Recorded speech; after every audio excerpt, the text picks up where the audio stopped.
নমস্কাৰ মৰমৰ ছাত্ৰ ছাত্ৰীসকল, আজি আমি ক্লাছ 7ৰ অসমীয়াৰ যিখন উন্মেষ কিতাপ আছে পাৰ্ট 2 কাঞ্চনবাৰী হাতীটো লেচনটোৰ অলপ বুজিবলৈ চেষ্টা কৰিম আৰু প্ৰশ্ন উত্তৰবোৰ কৰিম।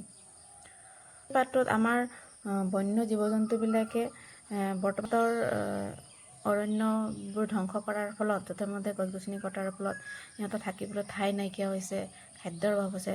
তাৰ ওপৰতে এই পাঠটো তোমালোকক দিছে। গতিকে এই পাঠটোত মাছুমা আছে, কৰবী আছে, নবীন, নয়ন আৰু কনক আছে।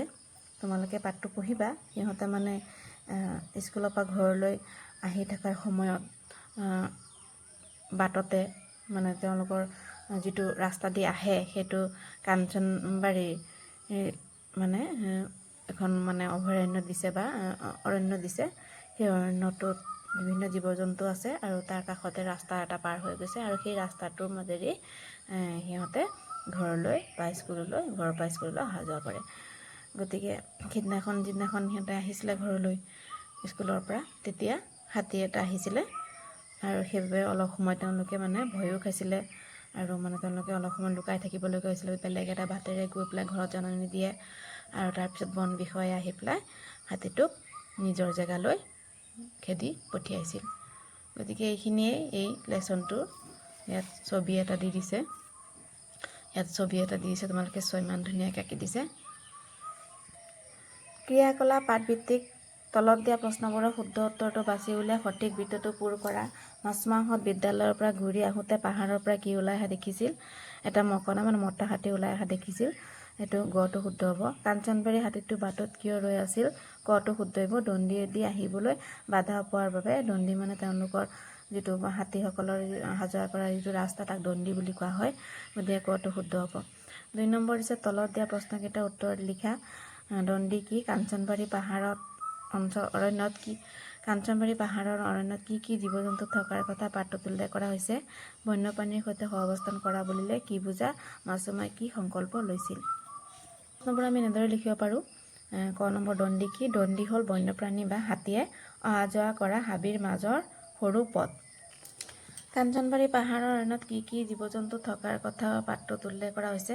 কাঞ্চনবাৰী পাহাৰৰ অৰণ্যত বিভিন্ন চৰাই চিৰিকটি জীৱ জন্তু যেনে সুগৰি পহু, বনৰীয়া মহ, হাতী, হৰিণ, গড় আদিৰ উপৰিও বিভিন্ন গছ গছনি যেনে ঔটেঙা, আমলখি, শিলিখা, লেটেকু আদিৰ কথা উল্লেখ কৰিছে।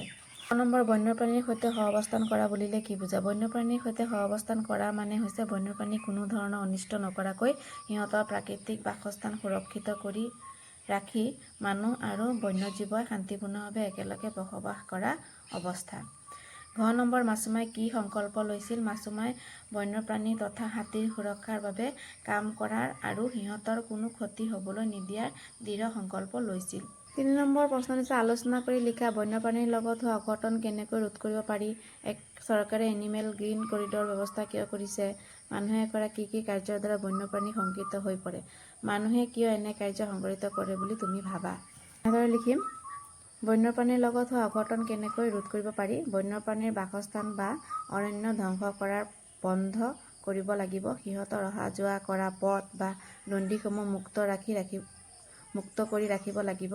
বন্যপ্ৰাণী মানুহৰ মাজত সংঘাত ৰোধ কৰিবলৈ চৰকাৰী ব্যৱস্থা যেনে এনিমেল কৰিডৰ আৰু স্থানীয় ৰাইজৰ মাজত সচেতনতা বৃদ্ধি কৰি এনে অঘটন ৰোধ কৰিব পাৰি। 3 নম্বৰ, খ চৰকাৰে এনিমেল গ্ৰীণ কৰিডৰৰ ব্যৱস্থা কিয় কৰিছে? বন্যপ্ৰাণীসমূহে যাতে এটা পাহাৰ বা হাবিৰ পৰা আনটোলৈ কোনো বাধা নোহোৱাকৈ আৰু সুৰক্ষিতভাৱে অহা যোৱা কৰিব পাৰে, তাৰ বাবে চৰকাৰে এনিমেল গ্ৰীণ কৰিডৰ বা বন্যপ্ৰাণী সুৰক্ষিত পথৰ ব্যৱস্থা কৰিছে। ইয়াৰ দ্বাৰা পথ দুৰ্ঘটনা বা মানুহৰ সৈতে হোৱা সংঘাত বহুখিনি হ্ৰাস পায়। গ নম্বৰ, মানুহে কৰা কি কি কাৰ্যৰ দ্বাৰা বন্যপ্ৰাণী শংকিত হৈ পৰে? মানুহে কিয় এনে কাৰ্য সংঘটিত কৰে বুলি তুমি ভাবা? মানুহে কৰা বনাঞ্চল ধ্বংস, অবৈধ চিকাৰ, বন্যপ্ৰাণীৰ বাসস্থান বেদখল কৰা আৰু সিহঁতৰ যাতায়াতৰ পথত বাধাৰ সৃষ্টি কৰা আদি কাৰ্যৰ বাবে বন্যপ্ৰাণী শংকিত হৈ পৰে। মোৰ মতে মানুহে এনে কাৰ্য সংঘটিত কৰাৰ কাৰণ হ'ল জনসংখ্যাৰ বৃদ্ধিৰ বাবে বাসস্থানৰ অভাৱ, খেতি বাতিৰ বাবে মাটিৰ সম্প্ৰসাৰণ, কাঠ বা অন্যান্য মূল্যৱান সামগ্ৰী, উদ্যোগ, কল কাৰখানা নিৰ্মাণ।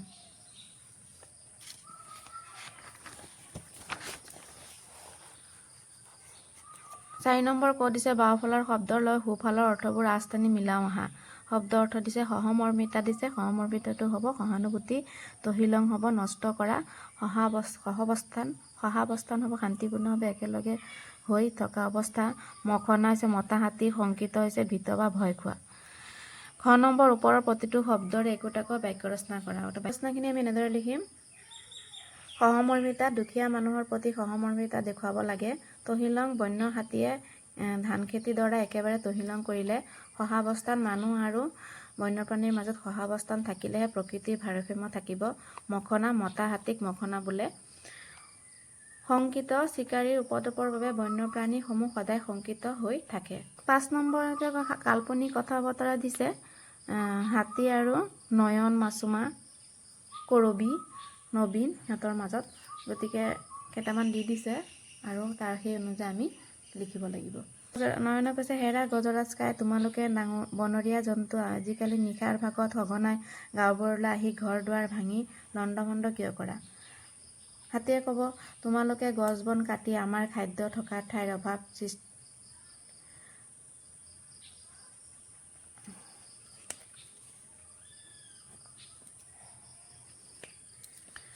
হাতীয়ে ক'ব, তোমালোকে গছ বন কাটি আমাৰ খাদ্য থকা ঠাইৰ অভাৱৰ সৃষ্টি কৰিছা। মাছুমাই ক'ব, আমি এতিয়াৰে পৰা কোনেও যাতে হাবিৰ গছ নাকাটে তাৰ বাবে আমি মানুহবোৰক বুজাম। গজৰাজে কৈছে, শুনি বৰ ভাল পালোঁ। কৰবীয়ে ক'ব, হয়, আমি তোমালোকৰ অহা যোৱা কৰা দণ্ডিবোৰ মুকলি কৰি ৰাখিবলৈ চেষ্টা কৰিম। ক'ব, আমি বিচাৰোঁ তোমালোকে আমাৰ মাজত শান্তিত থাকা। গজৰাজে ক'ব, তোমালোকে পাহাৰৰ গছবোৰ আৰু নাকাটিবা। আমাৰ বাবে পাহাৰৰ দাঁতিত কঁঠাল, কল, ঔটেঙা ঔগছ ৰুবা। পাৰিলে মোৰ এতিয়া একেদৰে ধানৰো খেতি কৰিব পাৰা। এতিয়া আহা, আমাৰ পিঠিত উঠা, তোমালোকক ঘৰত থৈ আহোঁগৈ। 6 নম্বৰ ক, তোমালোকে মূৰ্ধন্য ষৰ ব্যৱহাৰখিনি ইয়াত দিছে, লিখি পেলাই তোমালোকে পঢ়িবা। পঢ়ি পেলাই তোমালোকে 2বাৰ 3বাৰ পঢ়িলে তোমালোকে বুজি পাবা। ইয়াত নিয়মবিলাক দি দিছে, জানো আহা, এনেকৈ জানো আহা নিয়মবিলাক কিয় মানে কেতিয়া দন্ত্যাক্ষৰটো মূৰ্ধন্যাক্ষ হৈ যায়গৈ। ৰি, ৰ, কাৰৰ, বাৰৰ, ৰৰ বা ৰেফৰ পিছত মূৰ্ধন্যাক্ষ হয়, যেনে ঋষভ, এনেধৰণৰ নিয়মবিলাক দি দিছে। জানো আহা, ই কাৰান্ত, উ কাৰান্ত এনেকৈ দি দিছে। তোমালোকে পঢ়িবা, পঢ়িলে তোমালোকে বুজি পাবা। এতিয়া 6 নম্বৰ সত্যবিধি অনুসৰি তলত দিয়া শব্দবোৰ ভুল বানানবোৰ বিচাৰি উলিয়াই লিখিব দিছে। গতিকে 6 নম্বৰ চৰ ভুল বানানবোৰ আমি অষ্টমী এনেদৰে হ'ব। পৃষ্ঠ হ'ব, নিষ্ঠুৰ হ'ব, দুষ্প্ৰাপ্যটো এনেদৰে লিখিব লাগিব। নিষ্ঠাটো নিষ্ঠা এনেদৰে লিখিব লাগিব। চতুষ্পদীটো এনেদৰে মধ্যমা সৰ্পেশ দিব লাগিব। পৰিষ্কাৰটো মধ্যমা সৰ্পেশ ক লিখিব লাগিব। নিষ্কামটো মধ্যমা সৰ্পেশ ক লিখিব লাগিব। 7 নম্বৰ ডিব্ৰু-ছৈখোৱা ৰাষ্ট্ৰীয় উদ্যান, দিহিং পাটকাই সংৰক্ষিত বনাঞ্চল, নামেৰি ৰাষ্ট্ৰীয় উদ্যান আৰু গিবন অভয়াৰণ্যৰ বিষয়ে তথ্য সংগ্ৰহ কৰি একোটাকৈ দফা লিখা। 7 নম্বৰ উত্তৰটো ডিব্ৰু-ছৈখোৱা ৰাষ্ট্ৰীয় উদ্যান। এই উদ্যানখন আমাৰ তিনিচুকীয়া জিলাত অৱস্থিত এখন বিখ্যাত ৰাষ্ট্ৰীয় উদ্যান। এই উদ্যানখন 1999 চনত ৰাষ্ট্ৰীয় উদ্যান হিচাপে ঘোষণা কৰা হয়। এই উদ্যানখন ব্ৰহ্মপুত্ৰ আৰু লোহিত নদীৰ মাজত অৱস্থিত। ইয়াত বনৰীয়া ঘোঁৰা, নানান ধৰণৰ বিৰল পক্ষী, জলাভূমি, বনাঞ্চল, ঘাঁহনি আছে। দিহিং পাটকাই সংৰক্ষিত বনাঞ্চল। 2021 চনত ৰাষ্ট্ৰীয় উদ্যান হিচাপে ঘোষণা কৰা দিহিং পাটকাই ৰাষ্ট্ৰীয় উদ্যানক অসমৰ এমাজন বুলি কোৱা হয়। ঘন চিৰসেউজীয়া বনাঞ্চল ইয়াৰ প্ৰধান বৈশিষ্ট্য। ইয়াত হাতী, বাঘ, চিতাবাঘ, হলৌ বান্দৰ আদিৰ উপৰিও বহু বিৰল প্ৰজাতিৰ পক্ষীও আছে। ই ডিব্ৰুগড়, তিনিচুকীয়া, চৰাইদেউ জিলাত অৱস্থিত। নামেৰি ৰাষ্ট্ৰীয় উদ্যান। অসমৰ শোণিতপুৰ জিলাত থকা নামেৰি ৰাষ্ট্ৰীয় উদ্যানখন 1998 চনত ৰাষ্ট্ৰীয় উদ্যান হিচাপে ঘোষণা কৰা হয়। ই জীয়াভৰালী নদীৰ পাৰত অৱস্থিত। ইয়াত হাতী, বাঘ, গড়, হৰিণ আৰু বহু বিৰল পক্ষী আছে। ৰিভাৰ ৰাফ্টিং আৰু প্ৰকৃতি ভ্ৰমণৰ বাবে বিখ্যাত উদ্যান। গিবন অভয়াৰণ্য। এই অভয়াৰণ্য যোৰহাট জিলাত অৱস্থিত। এই অভয়াৰণ্যটো বান্দৰ, গিবন সংৰক্ষণৰ বাবে বিখ্যাত। ই অসমৰ একমাত্ৰ গিবন অভয়াৰণ্য। হলৌ বান্দৰ ইয়াৰ প্ৰধান আকৰ্ষণ। ইয়াত বহু বিৰল পক্ষী আৰু বন্যপ্ৰাণী আছে। ঘন চিৰসেউজীয়া অৰণ্য ইয়াৰ অন্য এক বিশেষত্ব। 8 নম্বৰ ক তোমালোকে পাঠটোত হাতীৰ দণ্ডিৰে অহা যোৱা কৰাৰ ফলত মানুহ আৰু হাতীৰ সংঘাত সৃষ্টি হোৱাৰ কথা পাইছা। এনে সমস্যাৰ সন্মুখীন হোৱাত সমস্যাৰ সমাধান বিচাৰি মাছুমাহঁতে লিখা আবেদন পত্ৰখন পঢ়ো আহা। আবেদন পত্ৰখন দিছে, তোমালোকে পঢ়িবা। পঢ়ি পেলাই এতিয়া তলৰ প্ৰশ্নখিনি কৰিব দিছে। মই ইমানখিনি নপঢ়োঁ, ভিডিঅ'টো ডাঙৰ হ'ব। আবেদন পত্ৰখন কোনে কালৈ লিখিছে, আবেদন পত্ৰখনৰ বিষয় কি, আবেদন পত্ৰখনত কি সমস্যাৰ কথা উত্থাপন কৰিছে, সমস্যাটো সমাধান কৰিবলৈ কেনেকৈ অনুৰোধ কৰিছে, আবেদন পত্ৰখনৰ আধাৰত লিখা। আগৰ পৃষ্ঠাত পাই অহা আবেদনখনৰ আৰ্হিত তোমাৰ বিদ্যালয়ৰ খোৱাপানীৰ সমস্যাৰ সমাধান বিচাৰি প্ৰধান শিক্ষকলৈ এখন আবেদন লিখা। 8 নম্বৰ ক আবেদন পত্ৰখন কোনে কালৈ লিখিছে, আবেদন পত্ৰখন কাঞ্চনবাৰী মজলীয়া বিদ্যালয়ৰ 7ম শ্ৰেণীৰ ছাত্ৰী মাছুমা খাতুনে বিদ্যালয়ৰ সমূহ ছাত্ৰ ছাত্ৰীৰ হৈ আঞ্চলিক কাৰ্যালয়ৰ মাননীয় বন বিষয়ালৈ লিখিছে। নম্বৰ আবেদন পত্ৰখনৰ বিষয় কি, আবেদন পত্ৰখনৰ বিষয় হ'ল কাঞ্চনবাৰী পথত পহৰাৰ ব্যৱস্থা কৰা আৰু বন্যপ্ৰাণী সুৰক্ষা প্ৰদান কৰাৰ বাবে আবেদন।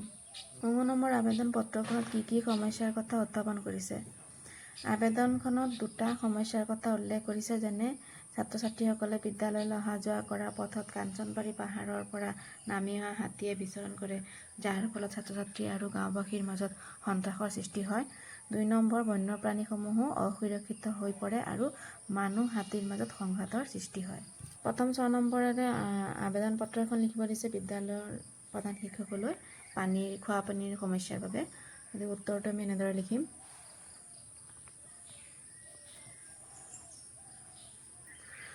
প্ৰতি মাননীয় প্ৰধান শিক্ষক মহোদয়, কাঞ্চনবাৰী মজলীয়া বিদ্যালয়, কাঞ্চনবাৰী, টাং, তাৰিখটো দিবা, যোন তাৰিখৰ লিখিবা সেই তাৰিখটো দিবা।